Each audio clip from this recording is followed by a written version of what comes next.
Boa tarde, pessoal. Nós vamos estudar o comportamento de soluções poliméricas. Essas soluções apresentam uma peculiaridade de comportamento devido ao tamanho das cadeias de polímeros que estão dentro delas, que são muito maiores do que o tamanho de uma molécula pequena de uma solução comum. Apesar dessas peculiaridades, a base do tratamento termodinâmico vai ser a mesma da adotada para moléculas de pequeno tamanho. A maior diferença está no fato de que as macromoléculas, elas apresentam desvios grandes no comportamento ideal. E para resolver este problema, nós vamos aplicar alguns tratamentos específicos, né, às teorias que são adotadas para descrever sistemas formados por moléculas pequenas. No experimento de hoje, nós vamos estudar soluções poliméricas diluídas. Mas quando uma solução é considerada diluída, qual é a extensão, qual é a concentração, qual é a faixa de concentração que nós iremos adotar para diferenciar uma solução diluída de uma concentrada, por exemplo? Para a gente definir isso bem, nós vamos considerar como diluídas as soluções poliméricas na qual as macromoléculas estão distantes umas das outras, de maneira que elas não possam se enxergar. Então, elas não conseguem perceber uma a outra. Então, quando uma ela sofre um movimento, a outra não interfere no movimento da outra. Então, existe uma concentração crítica, que é o C asterisco, na qual a viscosidade, né, de uma solução muda drasticamente quando está acima dessa concentração crítica, tá? Aqui nós temos uma concentração já no qual as macromoléculas interagem umas com as outras. Quando flui, uma pode estar entrelaçada com a outra levando, então já não é considerado uma solução diluída, e aqui muito menos, né? Uma concentração muito maior do que a concentração crítica. Então, nós vamos trabalhar nesse sistema aqui de solução diluída.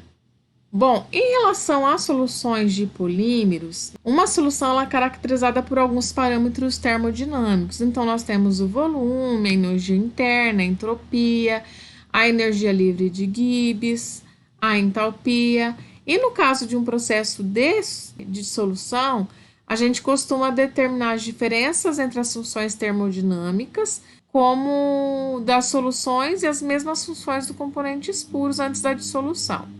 Então, no caso, a variação de energia livre, por exemplo, é a diferença entre a energia livre da solução e o somatório das energias livres dos componentes da mistura. Então, no caso, para a gente determinar se essa dissolução vai ser um processo termodinamicamente espontâneo ou não, a gente vai verificar através do cálculo da variação da energia livre. Então, nós sabemos que quando a energia livre é igual a zero, nós temos o estado de equilíbrio. Quando ela é menor que zero, o processo ocorre espontaneamente, enquanto que em valores de ΔG maiores que zero, o processo não ocorre ou não é espontâneo. Uma das funções mais importantes na caracterização do comportamento de cada componente da solução é a determinação do potencial químico, que é definido pela variação infinitesimal da energia livre de Gibbs de uma solução, que ocorre quando a gente adiciona, por exemplo, um mol, né, um número de mols do componente em questão. Então, aqui no caso, o polímero.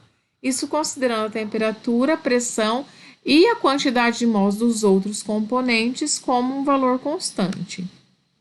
Então, isso aqui pela definição do potencial químico. Então, quando o mol de componente é adicionado, então vamos pensar no mol de polímero, o potencial químico ele pode ser considerado igual à energia livre de Gibbs. Então, a energia livre de Gibbs é igual ao potencial químico, que é a variação da energia livre de Gibbs quando se adiciona um mol do polímero. As relações termodinâmicas conhecidas, elas vão ser válidas para as funções parciais molares. Então, a mais utilizada será a energia livre de Gibbs. Então, nós conseguimos observar que vai depender da variação entálpica e da entrópica. Então, nós precisamos analisar cada variação dela separadamente para entender como vai ocorrer a solubilização de um polímero. Então, como eu tinha dito antes, se ocorrer solubilização, a ΔG vai ser negativa, de forma espontânea. Em relação à mistura, a variação de entropia, o ΔS, vai ser sempre positivo, né? Porque eu vou ter um estado de maior desordem quando eu faço a mistura de um sistema com outro. Então, o que vai contar mais aqui seria a variação da entalpia, se ela vai ser positiva ou se ela vai ser negativa. Então, seria necessário que a entalpia tivesse uma variação menor possível para que o meu ΔG seja mais negativo e que essa dissolução seja mais favorável termodinamicamente. Então, para a gente analisar, né, a afinidade de um polímero com um solvente, a gente pode simplificar o comportamento de uma solução de polímero pensando em apenas dois componentes, que seja o solvente e o polímero propriamente dito. Nesse caso, nós podemos encontrar três situações. A primeira seria de uma solução ideal, uma situação ideal, no qual as interações entre as cadeias de polímero, polímero com polímero, ou as moléculas de solvente, então a interação de solvente com solvente e de polímero com polímero, seriam da mesma natureza do que as interações do polímero com solvente. Nesse caso, como não existe uma interação preferencial, não vai ocorrer nem consumo de calor e nem liberação de calor, e a variação da entalpia seria zero. Nessa situação onde não existe uma interação mais favorita, o arranjo das moléculas vai ser o acaso e a entropia dos sistemas vai ser função apenas da fração molar ou do número de configurações possíveis do sistema. Outras duas situações, no caso, né, de soluções reais, seria da interação do solvente com solvente e da interação do polímero com polímero serem maiores do que a interação do solvente com o polímero. Nesse caso, a gente não tem um processo favorável para a solubilização, porque essas interações do solvente com solvente e do polímero com polímero são maiores. E o terceiro caso seria no caso de que a interação do solvente com solvente e do polímero com polímero sejam menores que a interação do solvente com o polímero. Então, nesse caso aqui seria mais favorável à solubilização do polímero no solvente.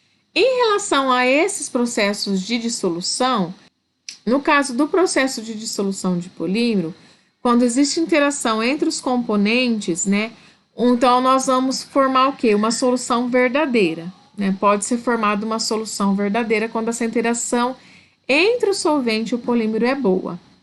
Nesse caso, os componentes eles vão se dispersar espontaneamente sem a necessidade de realizar um trabalho externo. O sistema vai ser homogêneo, né, sem a ocorrência de interface. Essas soluções verdadeiras, elas são caracterizadas pela estabilidade termodinâmica e o sistema é constituído de uma única fase. Devido à grande diferença de tamanho molecular entre os polímeros e as moléculas de baixo peso molecular, algumas características podem ser observadas numa solução polimérica. Então, o que pode ocorrer? O inchamento. Nessa etapa aqui, que seria a etapa primeira do processo de dissolução, o polímero ele vai absorver moléculas do solvente e aumentando sua massa e volume, tá? Então, imagina um polímero seco, sólido, quando em contato com o solvente, ele começa a absorver essas moléculas do solvente. Então, as moléculas do solvente começam a penetrar nas cadeias desse polímero. Depois, o polímero incha e ele fica coexistindo algum tempo com uma camada de líquido puro, né, que fica ali na sua interface. E por fim, depois desse inchamento, as cadeias poliméricas vão se difundir lentamente no solvente até formar uma solução homogênea. E vice-versa, né? Aqui acontece o processo dos dois lados. Tanto as cadeias poliméricas se difundem no solvente, quanto o solvente se difunde nas cadeias poliméricas. Alguns fatores afetam o processo de dissolução. Eu coloquei aqui alguns que eu considero mais importantes, mas existe no livro de caracterização do polímero alguns outros que são citados. Então, em relação à natureza química do solvente e do polímero, essa dissolução vai ser uma medida das forças intermoleculares. Então, por exemplo, se a gente tem um líquido, um polímero apolar, ele vai se dissolver melhor num líquido apolar. E assim como um polímero polar se dissolve melhor num solvente polar. Então, a natureza química vai favorecer ou não, né, o processo de dissolução. O peso molecular dos polímeros é outro fator, né, que muda bastante, porque conforme o peso molecular aumenta, eu tenho uma extensão maior de cadeia polimérica para se dissolver no determinado solvente.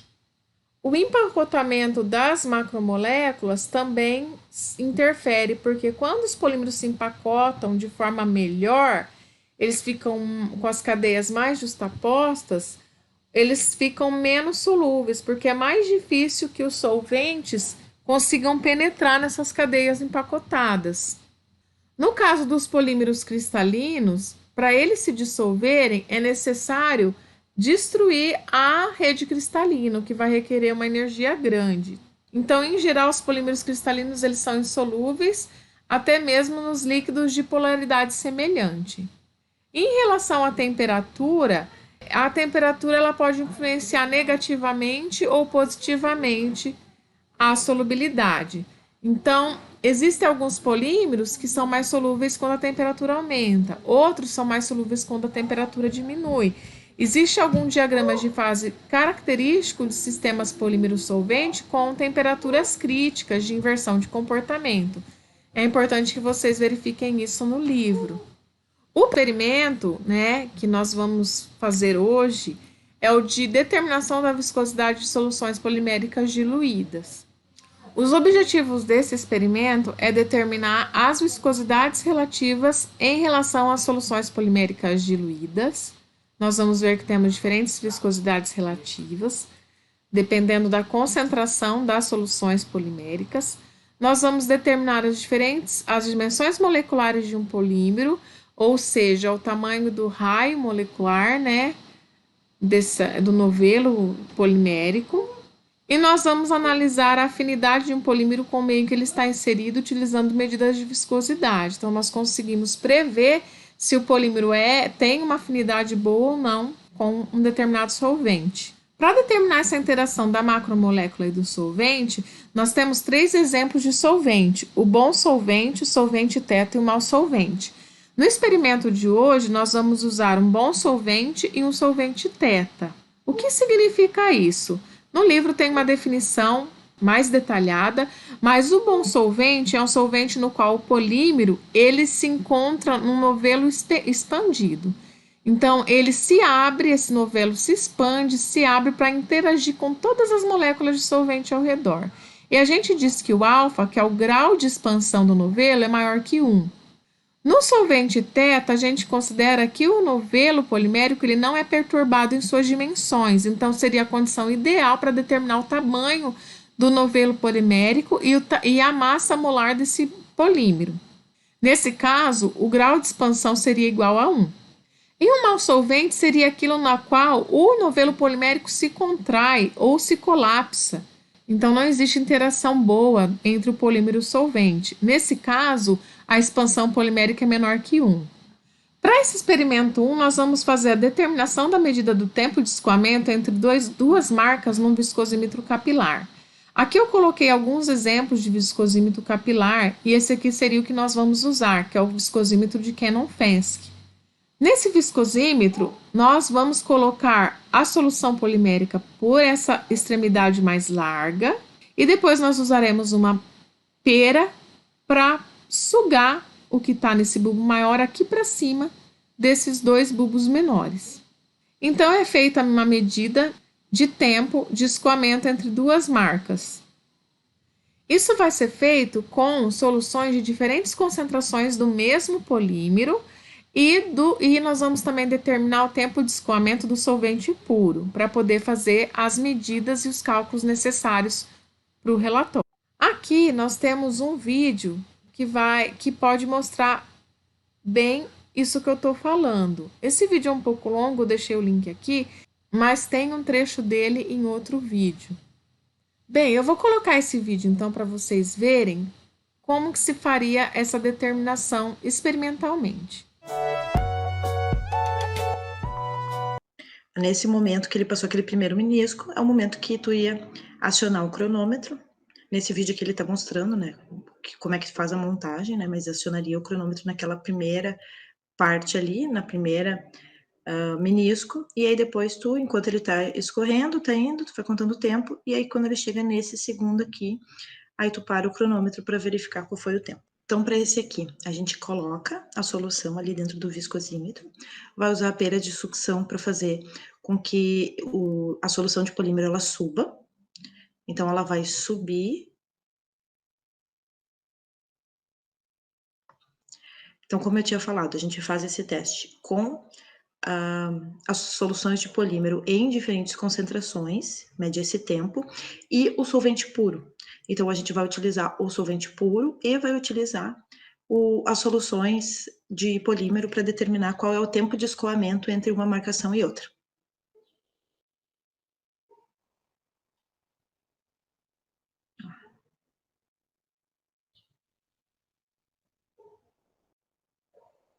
E agora, como é que a gente faz o cálculo? Então, a gente faz para cada ponto em que a gente fez, para cada concentração de polímero, então a gente calcula a viscosidade relativa, dividindo o tempo de escoamento da solução de polímero e o tempo de escoamento do solvente.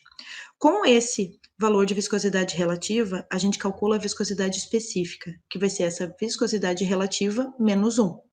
Tendo esse valor, a gente vai calcular a viscosidade específica reduzida. E vai ser calculada como? Dividindo essa viscosidade específica, que é o N relativo menos 1, dividido pela concentração. E aí, com essa viscosidade específica reduzida, a gente vai plotar esse gráfico. Então, nesse gráfico, a gente vai ter nesse eixo a viscosidade específica reduzida e aqui cada uma das concentrações. Então, eu vou medindo, né, para cada ponto desses, ó, para essa concentração, qual foi a viscosidade obtida, e com isso a gente consegue determinar uma reta. Então, revisando, a gente vai calcular a viscosidade relativa, dividindo o tempo de escoamento da solução de polímero pelo tempo de escoamento do solvente puro. Com isso, a gente calcula a viscosidade específica, que é pegar a viscosidade relativa menos 1. Quando a gente faz isso, a gente está tirando o incremento, né, quanto que de incremento de tempo de escoamento ou incremento de viscosidade a gente tem quando a gente bota esse polímero nesse solvente. A viscosidade específica reduzida, a gente divide a viscosidade específica pela concentração. Então, para cada uma das concentrações, a gente vai ter um ponto. E fazendo um gráfico que é da viscosidade reduzida, viscosidade específica reduzida pela concentração, a gente vai ter uma reta. E com essa reta, o ponto em que o limite de concentração para concentração igual a zero, então se a gente continuasse essa reta aqui, ela vai chegar em um ponto, e esse ponto de intersecção é chamada de viscosidade intrínseca. Então a gente plota a reta, faz a equação da reta para descobrir qual é o ponto em que essa reta cortaria o nosso eixo para concentração, então para o limite de concentração igual a zero, e aí isso vai ser o nosso coeficiente linear da equação da reta. Se aqui a gente tem essa aqui como sendo a equação da reta, o coeficiente linear é esse 0,553. Esse 0,553 é a viscosidade intrínseca desse polímero. Com essa viscosidade intrínseca, a gente pode utilizar essa equação, que é a equação de Mark-Owen, que diz que a viscosidade ela é igual a uma constante vezes a massa molar viscosimétrica elevado ao expoente A. Para cada par polímero solvente, a gente já tem um valor de K e um valor de alfa tabelado. E, na verdade, eles são determinados experimentalmente. A gente pode fazer uma determinação experimental para determinar qual é o valor de K e qual é o valor de alfa.